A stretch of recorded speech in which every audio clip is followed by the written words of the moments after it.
ओम श्री गुरुभ्यो नमः। हरि ओम। शुक्लां भरधरौ विष्णुं शशिवर्णं चतुर्भुजं प्रसन्नवदनं ध्यायेत् सर्वविघ्नोपशान्तये। गुरु ब्रह्मा गुरुर्विष्णु गुरुदेवो महेश्वरः गुरु साक्षात् परब्रह्म तस्मै श्री गुरवे नमः। सरस्वती नमस्तुभ्यं वरदे कामरूपिणी विद्यारम्भं करिष्यामि सिद्धिर्भवतु मे सदा। अथ ध्यानं पीताम्बरं करविराजित शङ्खचक्रकौमोदकी सरसिजं करुणासमुद्रं राधा सखायमधिसुन्दरमन्दहासं वातालयेश मनिषं हृदि भावयामि।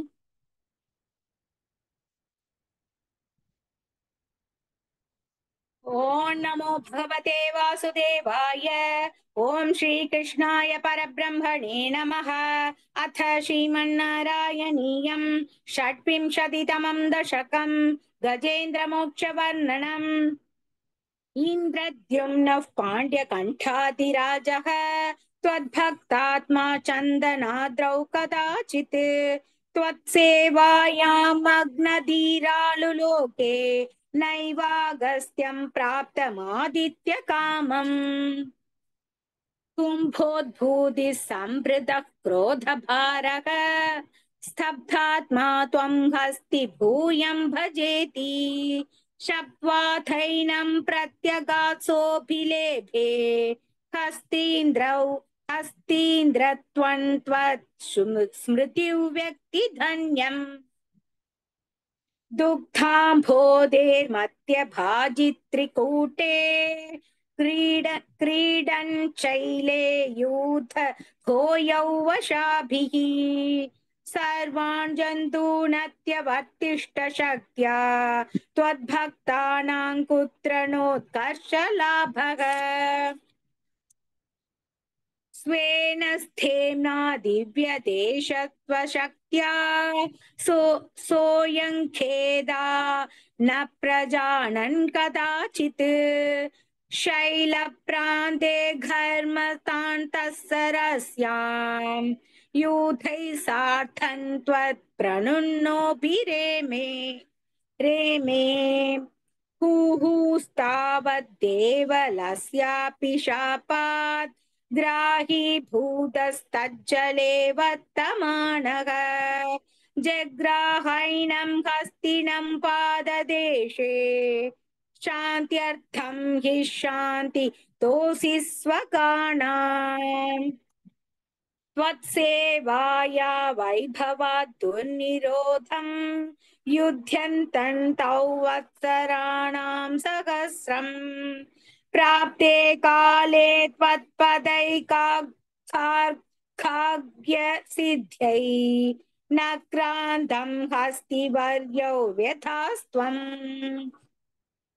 आर्त्युव्यक्तप्राक्तनज्ञानभक्तिः शुण्डो क्षिप्तैः पुण्डरीकैः समर्चन् पूर्वाभ्यस्तन् निर्विशेषात्मनिष्ठम्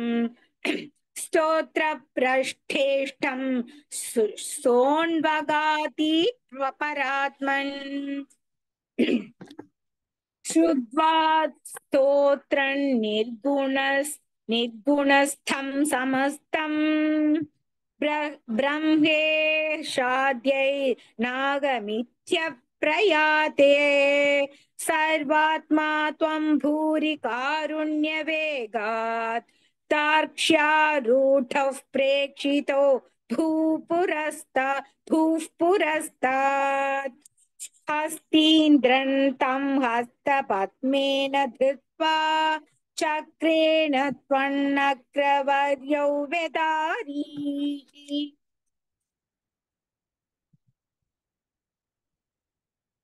गन्धर्वेऽस्मिन् मुक्तशापे सहस्ती त्वत्सारूप्यं प्राप्यते दीप्यते स्म ये तद्वृद्धं त्वाञ्च माञ्च प्रगेयः ये तद्वृत्तं वृद्धन् त्वां च मां च प्रगेयः गायेत् सोऽयं भूयसे श्रेयसे स्यात् इत्युक्त्वैनन्तेन सार्धं कदस्त्वं धिष्ण्यौ विष्णोपागि वातालयेश इति श्रीमन्नारायणीये गजेन्द्रमोक्षवर्णनं नाम षट्विंशतितमं दशकं समाप्तम् नारायणाखिलगुरो भगवन्नमस्ते नारायणाखिलगुरो भगवन्नमस्ते ओम नमो भगवते वासुदेवाय ओम श्रीकृष्णाय परब्रह्मणे नमः अथ श्रीमन्नारायणीयं सप्तविंशतितमं दशकं क्षीराब्धिमथने कूर्मावतारवर्णनम् दुर्वासासुरवणिताप्तदिव्यमाल्यं शक्राय स्वयमुपदाय तत्र भूयः नागेन्द्रप्रतिमृदितेशशापचक्रम् काक्षान्तिस्त्वदितरदेव तां शजानाम् शापेन प्रथितजरेथ निर्जरेन्द्रे देवेष्वप्यसुरजितेषु निष्प्रभेषु शर्वाद्याः कमलजमेत्य सर्वदेवाः निर्वाणप्रभव समं भवन्तमापुः ब्रह्माद्यैस्तुतमहिमा चिरन्तदानीं प्रादुष्यन् वरद पुरः परेण धाम्ना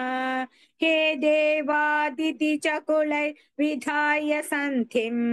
पीयूषं परिमथतेदि पर्यशास्त्वम् सन्थानं कृतवति दानवैः सुरौघे मन्थानं नयति मदेन मन्दराद्रिम् भ्रष्टेऽस्मिन् पदरमिवोद्वहन् खगेन्द्रे सत्यस्त्वौ विनिहितवान् भयः पयोधौ आधाय धृतमत वासुकिवरत्राम् पाथोधौ विनिहित सर्व बीजजाले प्रारब्धे मथन विधौ सुरासुरैस्तैः व्याजा त्वं भुजगमुखे करोऽसुरारीन् शुद्धात्रौ क्षुभित जलोदरे तदानीं दुग्धाब्धौ गुरुतर भारतो निमग्ने देवेषु व्यथिततमेषु तत्प्रियैषी प्राणैषीः खमठ तनुं कठोर पृष्ठाम् वज्रातिस्थितितरकर्परेण विष्णो विस्तारात् परिगतलक्ष्य योजनेन अम्भोदेहुगरकदे गतेन वर्ष्मणा त्वं निर्मग्नं क्षितिधरनाथ मुन्निनेथ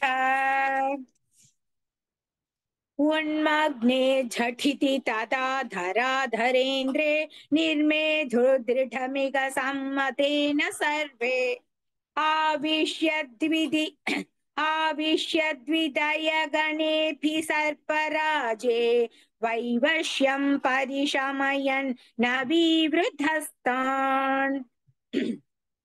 उद्धाम गिरीन्द्रन्यस्तैकस्थिर रद्धरहस्त पङ्कजन्त्वाम् उद्धाम तैकस्थिरतरजहस्त भङ्गजन्त्वाम् अभ्रान्ते विधिगिरिशातयः प्रमोदात् उद्भ्रान्तानुनुवुरुपात पुष्पवर्षाः दैत्यौघे भुजगमुखा निलेन तप्ते तेनैव त्रिदशकुलेऽपि किञ्चितात्ते कारुण्यात् तव किल देववारिवाहाः प्रावर्षन्नमरगणान् न दैत्यशङ्खान् उद्भ्राम्यद्भगुतिमिनक्रचक्रवाले तत्राब्धौ चिरमथितेऽपि निर्विकारे एकस्त्वङ्करयुगकृष्टसर्पराजः सम्राजन् पवनपुरेश पागिरोगात् इति श्रीमन्नारायणीये क्षीराब्धिमथने कूर्मावतारवर्णनं नाम सप्तविंशतितमं दशकं समाप्तम्। नारायणाखिलगुरो भगवन्नमस्ते, नारायणाखिलगुरो भगवन्नमस्ते। ओम नमो भगवते वासुदेवाय। ओम श्री कृष्णाय परब्रह्मणे नमः। अथ श्रीमन्नारायणीयम् अष्टाविंशतितमं दशकम् अमृतमथने कालकूटात्युत्पत्तिवर्णनम् लक्ष्मी स्वयंवरवर्णनम् अमृतोत्पत्तिवर्णनम् च तरलन्तरलानलं पुरस्तात् जलधेरुद्विजकालकालकूटम्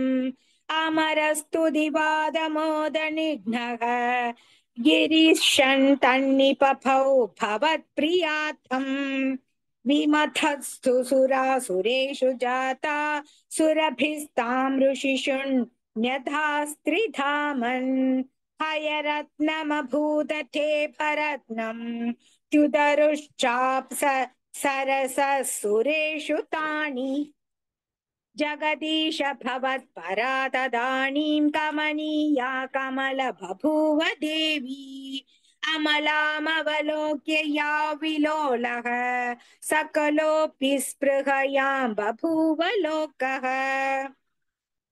त्वयि तत्तहृदे तदैव देव्यै त्रिदशेन्द्रो मणिपीठिकाौ व्यदारीत् सकलोपहृदाभिषेचनीयैः ऋषयस्तां श्रुतिगीर्भिरभ्यसिञ्चन् अभिषेकजलानुपादिमुक्तत्वदभाङ्घै अभिषेकजलानुपादिमुक्तत्वदभाङ्गैरवभूषिताङ्गवल्लीं मणिकुण्डलपीतचेलहार प्रमुखैस्तामरादयोन्वभूषन् वर्णस्रजमात्थभृङ्गनादां छदति सा कुचकुम्भ मन्दयाना पदशिञ्चितमञ्जुनूपुरा त्वां कलितौ व्रीलविलासमाससाद गिरिशदृगिनादि सर्वदेवान् गुणभाजोऽप्यविमुक्तदोषलेशान् अवमृश्य सदैव सर्वरम्ये निहिता त्वय्यनयापि दिव्यमाला उरसा तरसा ममानिथैनां भुवनानां जगणीमनन्यभावां त्वदुरो विलसत्तदीक्षणश्री परिवृष्ट्या परिपुष्टमास विश्वम् अधिमोहनविभ्रमा तदानीं मदयन्ती खलु वारुणी निरागात् तमसः पदवीमदास्त्वमेव नाम अधिसम्माननया मकासुरेभ्यः तृणाम्बुधसुन्दरस्तदा त्वं ननु धन्वन्तरिरुद्धितोऽम्बुराशेः अमृतं कलशे वगण्कराभ्याम् अखिलातिं हरमारुतालयेश इति श्रीमन्नारायणीये अमृतमथने कालकूटात्युत्पत्तिवर्णनम् लक्ष्मी स्वयंवरवर्णनम् अमृतोत्पत्तिवर्णनम् चेति अष्टाविंशतितमं दशकं समाप्तम्। नारायणाखिलगुरो भगवन्नमस्ते, नारायणाखिलगुरो भगवन्नमस्ते। ओं नमो भगवते वासुदेवाय। ओम श्री कृष्णाय परब्रह्मणे नमः। अथ श्रीमन्नारायणीयम् एकोनत्रिंशत्तमं दशकं देवानाममृतोपलब्धिप्रकारवर्णनम् उद्गच्छतस्तव गरादमृतं हरस्तु दैत्येषु ताणशरणाननुनीय देवान् सद्यस्तिरोदधितदेव भवत्प्रभावात् उद्यस्त्वयूथ्यकलहादितिजा बभूवुः श्यामां रुचापि वयसापि तनुं तदानीं प्राप्तोऽसि तुङ्गकुचमण्डलभङ्गुरान् त्वं पीयूषकुम्भकलकं परिमुच्य सर्वे तृष्णाकुलः प्रदिययुस्त्वदुरोजकुम्भे का त्वं मृगाक्षि विभजस्व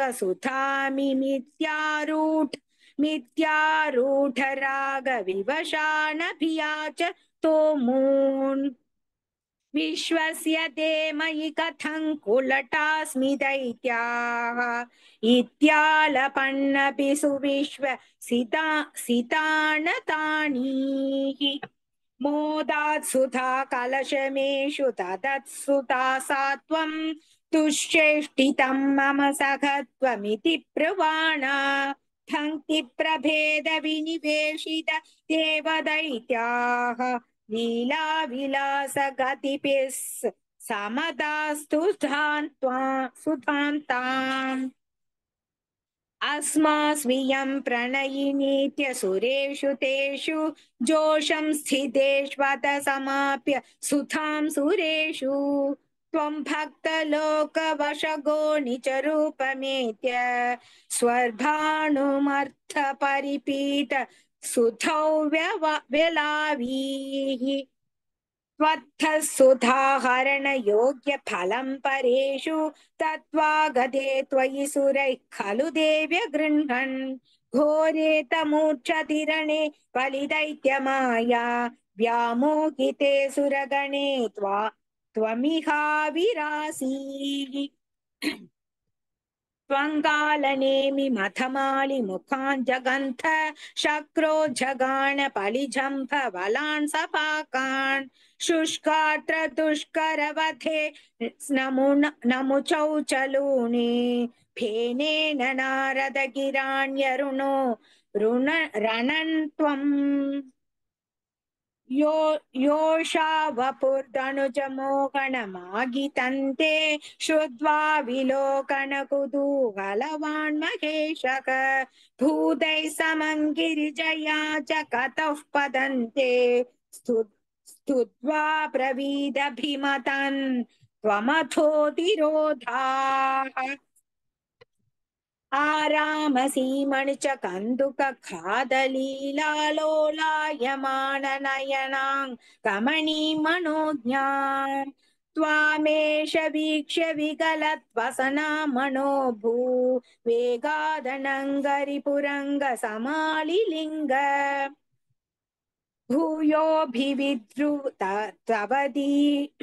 भूयोऽभिविद्रुतवदीमुपधाव्य देवः वीर्यप्रमोक्ष विकसत् परमाथ बोधः त्वन्माणितस्तव मगत्वमुवाच देव्यै तद्दादृशस्तव त्वमववादनिकेतनाद त्वन्माणितस्तव मगत्वमुवाच देव्यै तत्तादृशत्वमववादनिकेतनाथ इति श्रीमन्नारायणीये देवानाममृतोपलब्धिप्रकारवर्णनं नाम एकोनत्रिंशत्तमं दशकं समाप्तम् नारायणाखिलगुरो भगवन्नमस्ते नारायणाखिलगुरो भगवन्नमस्ते ओं नमो भगवते वासुदेवाय ओं श्रीकृष्णाय परब्रह्मणे नमः अथ श्रीमन्नारायणीयं त्रिंशत्तमं दशकं वामनावतारवर्णनम् शक्रेण शय्यति हतोऽपि बलिर्महात्मा शुक्रेण जीविततनुः क्रतुवर्धितोष्मा विक्रान्तिमान् भयनिलीनसुरान् त्रिलोकीन् चक्रे वशे स तव चक्रमुखादभीतः पुत्रातिदर्शनवशादतिर्विषण्णा तङ्काश्यभन्नि च पतिं शरणं प्रपन्ना त्वत्पूजनं तदुदितं हि भयो व्रताख्यं सा त्वादशाहमचरत् त्वयि भक्तिपूर्णा तस्यावधौ त्वयि निलीनमतेरमुष्याः श्यामश्चतुर्भुजवपुः स्वयमाविरासीः नम्राञ्च तामिह भवत्तनयो भवेयम् गोप्यं मदीक्षणमिति प्रलपन्नयासीः त्वङ्काश्यपे तपसि सन्निदधत्तदानीं प्राप्तोऽसि गर्भमदितेः प्रणुतो विधात्रा प्रासूद च प्रकट वैष्णव दिव्यरूपं सा द्वादशी श्रवण पुण्यदिने भवन्तम् पुण्याश्रमन्तमभिवर्षति पुष्पवर्षैः हर्षाकुले सुरकुले सुरकुले कुरदुतूर्यघोषे भत्वाञ्जलिं जय जयेति नुतः पितृभ्यां त्वन्तक्षणे पडुतमौ वटुरूपमाथाः तावत् प्रजापतिमुखैरुपनीयमौञ्ची दण्डाजिनाक्षवलयादिभिरर्च्यमाणः ते दीप्यमाणवपुरीश कृताग्निकार्यः त्वं प्रास्थिता बलिगृहं प्रकृदाश्वमेधम् घात्रेण भाविमहिमोचित गौरवं प्राक्व्यागृण्वदेव धरणीं चलयन्नयासीः छत्रं परोष्मतिरनाथ मिवादधानः दण्डं च दानवजनेष्विव सन्निधातुम् तान्नर्मदोत्तरतटे हयमेधशालाम् आसे दुषित्वयि रुचा तव रुद्धनेत्रैः भास्वान् किमेष दगणोऽनु सनत्कुमारः योगीनुकोऽयमिति शुक्रमुखैः शशङ्के आनीदमाशु बिरुः आनीदमाशु भृगुरुभिर्मगसाभिभूतैः त्वां रम्यरूपमसुरः पुलकावृताङ्गः भक्त्या समेत्य सुकृती परिनिच्य पादौ तत्तोऽयमन्वधृतमूर्धनि तीर्थतीर्थम् प्रह्लादवंशजतया क्रतुभिर्विद्विजेषु विश्वासतोऽनुददितन्ति दिजोऽभिलेपे यत्ते पदाम्बुगिरिशस्य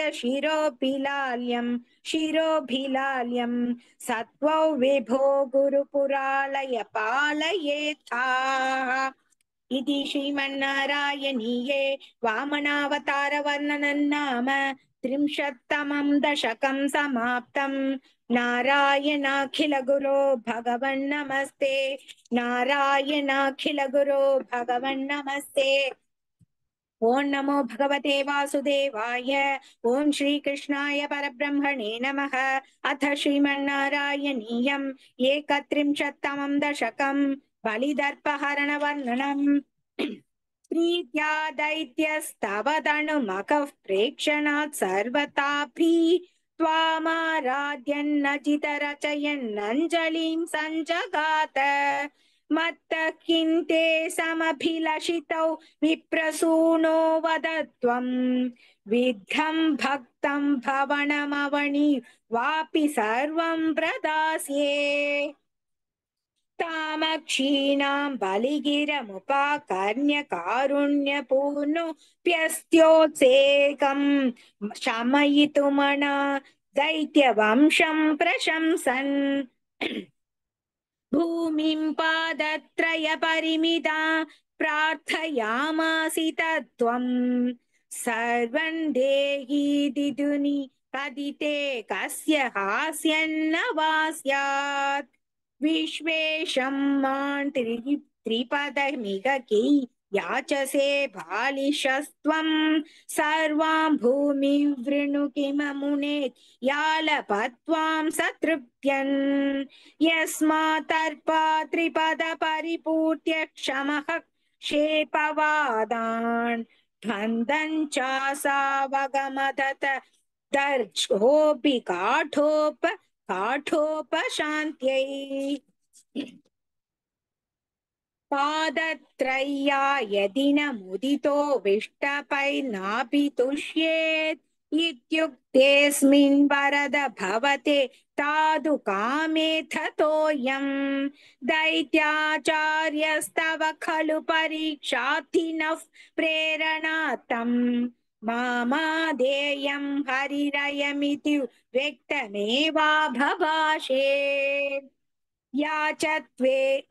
याचत्ये वै यदि स भगवान् पूर्णकामोऽस्मि सोऽहं तास्यामेव स्थिरमिति वदन् काव्यशब्दोऽपि दैत्यः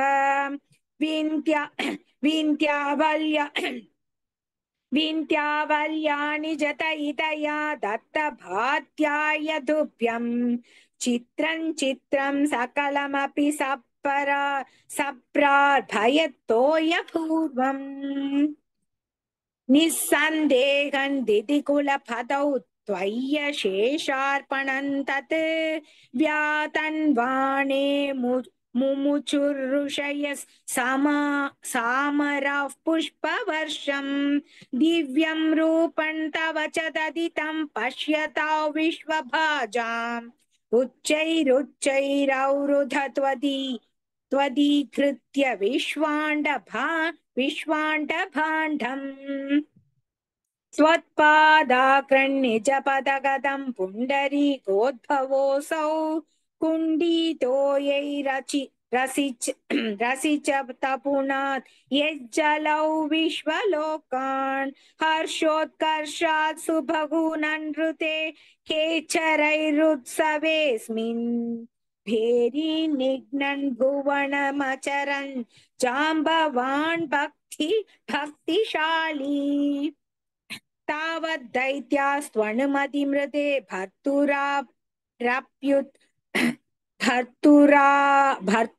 भर्तुरारब्धयुद्धाः देवोपेदैर्भवदनुचरैः सङ्गदा भङ्गमापन् कालात्मायौ वसति पुरतो यत्वशात् भ्राग्जिदा स्मः किवो युद्धैरिति पलिगिरा तेऽथ पातालमापुः भाषैर्भक्तं पदगपदिना दैत्यमुच्चैरवादीः तार्तीकण्डिश मम पदं किन्न विश्वेश्वरोऽसि पादं मूर्ध्नि प्रणय भगवन् नित्यकम्बौ वदन्तं प्रह्लादस्तं स्वयमुपगतो मानयन्नस्तवित्वाम् तर्पोच्छित्यै विकितमखिलन् दैत्यसिद्धोऽसि पुण्यैः लोकस्तेस्तु त्रिदिव विजयी वासवत्वं च पश्चात् मत्सायुज्यं भज च पुनरित्यन्वगृह्णान् बलिं तम् विप्रैः सन्तानितमखवरः पागिवातालयेष इति श्रीमन्नारायणीये बलिदर्पहरणवर्णनं नाम 31तमं दशकं समाप्तम् नारायणाखिलगुरो भगवन्नमस्ते नारायणाखिलगुरो भगवन्नमस्ते ओं नमो भगवते वासुदेवाय ओं श्रीकृष्णाय परब्रह्मणे नमः अथ श्रीमन्नारायणीयम् द्वात्रिंशत्तमं दशकं मत्स्यावतारवर्णनम् पुरा हयग्रीवमहासुरेण षष्ठान्तरान्धोऽत्यदकाण्ठकल्पे निद्रोन्मुखब्रह्ममुखान्तृतेषु वेदेष्वधित्सः किल मत्स्यरूपम् सत्यस्वरतस्य त्रमिलाधिभर्तुः नदीजले तर्पयतस्तदानीं कराञ्जलौ सञ्ज्वलिता कृतिस्त्वत्तम् कराञ्जलौ सञ्ज्वलिताकृतिस्त्वम् अदृश्यथाः कश्चन बालमीनः क्षिप्तञ्जले त्वां चकितौ विलोक्य निन्येम्बुपात्रेण मुनिस्वगेहम् स्वल्पैरहोभिः कलशीं च कोपं वापीं शरञ्चाणशिषे विभो त्वम् योगप्रभावात् भवताज्ञयैव नीतस्ततस्त्वं मुनिना पयोधिम् पृष्टो मुना कल्पदिदृक्षुमेनम् सप्ताहमास्वेदि वदन्नयासीः प्राप्ते त्वदुक्ते अनिवारिधारा परिप्लुते भूमितले मुनीन्द्रः प्राप्ते त्वदुक्ते अनिवारिधारा परिप्लुते भूमितले मुनीन्द्रः सप्तर्षिभिः साधम पारवारिण्युत्कूर्णमानः शरणय्ययौ त्वाम् सप्तर्षिभिः सार्धमपारवारिन् युद्धो शरणय्ययौ त्वाम् धरान्त्वतादेशकरीमवाप्ताम् नवरूपिणीमारुरुहुस्तदा ते तत्कम्बकम्प्रेषु च तेषु भूयः त्वमम्बुधेराविरभूर्महीयान् झषाकृति योजनलक्षदीर्घाम् तथा नमुच्चैस्तरतेजसन्त्वाम् निरीक्ष्य तुष्टा मुनयस्त्वदुक्त्या त्वतुङ्गशृङ्गे धरणिम् बबन्धुः आकृष्टनौको मुनिमण्डलाय प्रदर्शयन् विश्वजगद्विभागान् संस्तूयमानो नृवरेण तेन ज्ञानं परञ्चोपदिशन्नचारीः कल्पावधौ सप्त मुनीन् पुरोवत् प्रस्थाप्य सत्यौ व्रतभूमिपन्तम् वैवस्वताख्यम् मनुमादधानः क्रोधाद्धयग्रीवमभिद्रुतो भूः स्वदुङ्गशृङ्गक्षदवक्षसन्तम् निपात्य दैत्यन् निगमान् गृहीत्वा विरिञ्चये प्रीतहृदे तदानः प्रभञ्चनाकारपदे प्रपायाः इति श्रीमन्नारायणीये मत्स्यावतारवर्णनं नाम द्वात्रिंशत्तमं दशकं समाप्तम् नारायणाखिलगुरो भगवन्नमस्ते नारायणाखिलगुरो भगवन्नमस्ते इति श्रीमद्भागवत अष्टमस्कन्द परिच्छेदः समाप्तः।